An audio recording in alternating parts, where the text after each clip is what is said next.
1 November 1950 पासून मराठवाडा विभाग मुंबई राज्यास जोडण्यात आला. हैदराबाद मुक्ती संग्राम यशस्वी करून मराठवाड्यातील जनतेने निजामाच्या अन्यायाची राजवटीविरुद्ध लढा यशस्वी केला.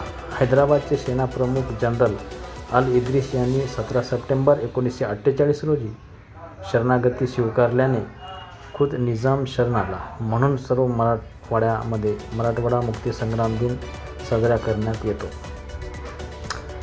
तसेच आज 17 सप्टेंबर रोजी केंद्रीय प्राथमिक जिल्हा परिषद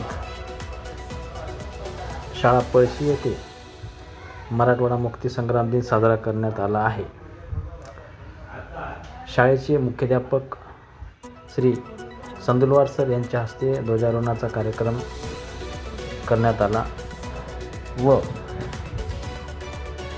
MSPM शिक्षण संस्था पळशीच्या सर्व विद्यार्थी विद्यार्थिनी व शिक्षकवृंद यांच्या मार्फत प्रभात फेरी काढण्यात आली.